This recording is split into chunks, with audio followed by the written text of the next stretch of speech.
শ্রীলঙ্কা নেপাল দাঁড়িয়ে গেছে, গন্ডগোলের মধ্যে আছি শুধু আমরা, বললেন ফজলুর। ইরান যুক্তরাষ্ট্রের দ্বিতীয় দফা আলোচনায় শান্তির পথ খুলতে পারে, বললেন শাহবাজ শরীফ। ভবিষ্যৎ গ্লোবাল সাউথের, বললেন ইরানের স্পিকার। সর্বশেষ জানাবো গাজীপুরে স্থানীয় সরকার নির্বাচনে জামায়াতের প্রার্থী ঘোষণা। শিরোনাম শুনলেন, এবারে বিস্তারিত। শ্রীলঙ্কা নেপাল দাঁড়িয়ে গেছে, গন্ডগোলের মধ্যে আছি শুধু আমরা, বললেন ফজলুর। কিশোরগঞ্জ ৪ আসনের সংসদ সদস্য ও বীর মুক্তিযোদ্ধা অ্যাডভোকেট ফজলুর রহমান বলেছেন, সাম্প্রদায়িকতা একটি ছোঁয়াচে রোগের মতো, যা এক জায়গা থেকে অন্য জায়গায় ছড়িয়ে পড়ে। তিনি বলেন, বাংলাদেশে সাম্প্রদায়িকতা ও জঙ্গিবাদ বাড়লে তার প্রভাব ভারতেও পড়বে। সম্প্রতি যুগান্তরকে দেয়া একান্ত সাক্ষাৎকারে তিনি বলেন, সাম্প্রদায়িকতাটা একটা রোগ, করোনার মতো, এটার কাছে যাওয়া যায় না, এটা ছোঁয়াচে রোগ। এই সাম্প্রদায়িকতা যখন যেখানেই শুরু হচ্ছে ওখান থেকেই ছড়িয়ে গেছে। ফজলুর রহমান বলেন, বাংলাদেশে যদি সাম্প্রদায়িকতা জঙ্গিবাদ হয়, ভারতেও হবে। ওরা এরকম করলে আমরা কি ছেড়ে দেব নাকি? জিনিসটা এরকম হয়ে গেছে। দক্ষিণ এশিয়ার রাজনৈতিক ও সামাজিক পরিস্থিতি নিয়ে কথা বলতে গিয়ে তিনি বলেন, ভারত, পাকিস্তান ও বাংলাদেশকে তিনি সভা রাষ্ট্র হিসাবে মনে করেন, তবে এই অঞ্চলে সাম্প্রদায়িক শক্তির কারণেই অস্থিরতা বাড়ছে। ইরান যুক্তরাষ্ট্রের দ্বিতীয় দফা আলোচনায় শান্তির পথ খুলতে পারে, বললেন শাহবাজ শরীফ।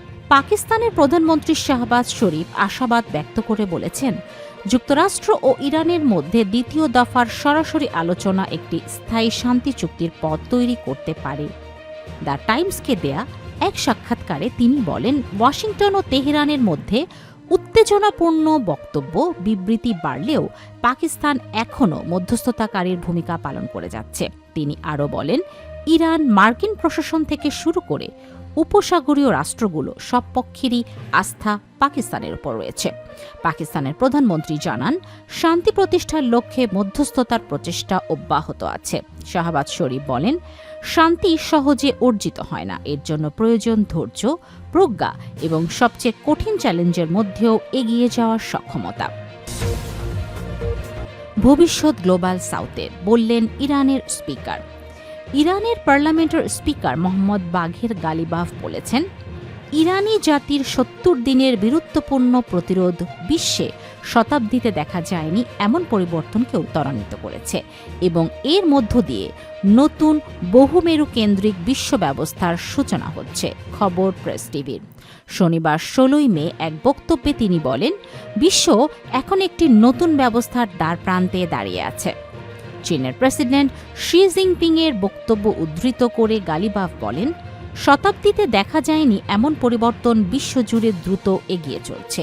এরপর তিনি যোগ করেন, আমি জোর দিয়ে বলছি, ইরানি জাতির ৭০ দিনের প্রতিরোধ এই পরিবর্তনকে আরও ত্বরান্বিত করেছে। তিনি আরও বলেন, ভবিষ্যৎ গ্লোবাল সাউথের। গালিবাফের বক্তব্য ইঙ্গিত দেওয়া হয়, উদীয়মান বহু মেরু কেন্দ্রিক বিশ্ব ব্যবস্থা গঠনে ইসরায়েল ও যুক্তরাষ্ট্র বিরোধী অবস্থানকে ইরান গুরুত্বপূর্ণ ভূমিকা হিসেবে দেখছে। তার দাবি, গত ৭০ দিনে ইরানি জনগণ ঐক্য, স্থিতিশীলতা ও বিপ্লবী চেতনা নিয়ে যুক্তরাষ্ট্র, ইসরায়েল ও তাদের আঞ্চলিক মিত্রদের পরিকল্পনা ব্যর্থ করে দিয়েছে। স্থানীয় সরকার নির্বাচন উপলক্ষে গাজীপুর জেলার বিভিন্ন উপজেলা ও ইউনিয়ন পরিষদে দলীয় প্রার্থীদের নাম ঘোষণা করেছে বাংলাদেশ জামায়াতে ইসলামীর জেলা শাখা। শনিবার ১৬ মে সন্ধ্যায় গাজীপুর জেলা জামায়াতে কার্যালয়ের এক অনুষ্ঠানের মাধ্যমে প্রার্থীদের নাম ঘোষণা করা হয়। অনুষ্ঠানে প্রধান অতিথি জেলা জামায়াতের আমির ড মোহাম্মদ জাহাঙ্গীর আলম প্রার্থীদের নাম ঘোষণা করেন। জেলা সেক্রেটারি মোহাম্মদ শফিউদ্দিনের সভাপতিত্বে এবং জেলা জামায়াতের সহকারী সেক্রেটারি মোহাম্মদ মুস্তাফিজুর রহমানের সঞ্চালনায় এতে বক্তব্য রাখেন জেলার সিনিয়র নায়েবে আমির আব্দুল হাকিম, জেলা ছাত্র শিবিরের সভাপতি মোহাম্মদ ইসমাইল পাঠান, জেলার তরবিয়ত সেক্রেটারি মাহমুদুল্লাহ, জেলা কর্মপরিষদ সদস্য মুখলেসুর রহমান খান সহ বিভিন্ন উপজেলার আমির সেক্রেটারিরা।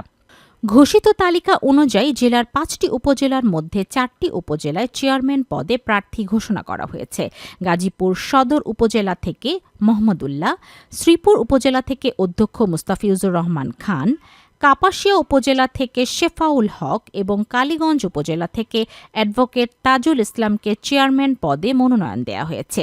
এছাড়া পুরুষ ভাইস চেয়ারম্যান পদে গাজীপুর সদর থেকে অধ্যাপক আব্দুল বারী, শ্রীপুর থেকে প্রভাষক আবুল কালাম আজাদ, কালিয়াকৈর থেকে অ্যাডভোকেট আমজাদ হোসেন, কাপাসিয়া থেকে মাওলানা ফরহাদ হোসেন মোল্লা এবং কালীগঞ্জ থেকে অ্যাডভোকেট লুৎফুর রহমানের নাম ঘোষণা করা হয়।